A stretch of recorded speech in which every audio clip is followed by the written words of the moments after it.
ভিডিওটা শেষ পর্যন্ত দেখে যাবেন। ভিক্ষুক রাস্তা দিয়া যায় আর জমিদারের পুত্রবধূও যায়। একজন সামনের থেকে আসতেছে, একজন সামনের দিকে যাইতেছে। দুইজনের ক্রসিং এর সময় ভিক্ষুকের গায়ের কাদা জমিদারের পুত্রবধূর গায়ে লেগে গেছে। সে দুনিয়া আন্ধার করে ফেলছে, স্বামীকে ডাইকা নিয়ে আসছে, বলছে ভিক্ষুক আমার কাপড় নষ্ট করে দিছে। সে শুধু ভিক্ষুক ছিল না, বৃদ্ধ ছিল। বৃদ্ধ ছিল না শুধু, জীর্ণ ছিল, শীর্ণ ছিল।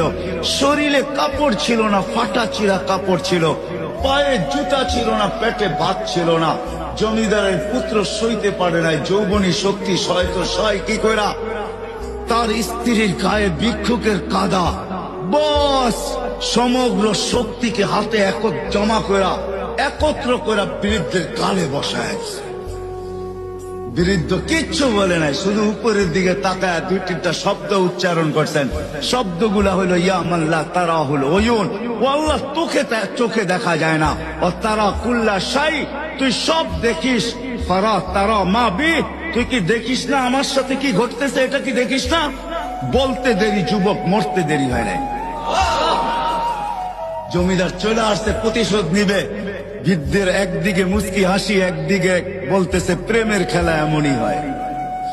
জিজ্ঞাসা করছে কিসের প্রেমের খেলা রে? বলছে ওর প্রেমিকার গায়ে আমার কাদা লাগছে, পায়ের কাদা লাগছে, ও সইতে পারে নাই। যৌবনী শক্তি দিয়ে আমার বৃদ্ধ গালে বসায় দিছে। আমাকেও একজন ভালোবাসে, সেও সইতে পারে না, সেও সইতে পারে না। ও তো থাপ্পড় দিয়া খ্যান করছে, জান নিয়ে নিছে, জান।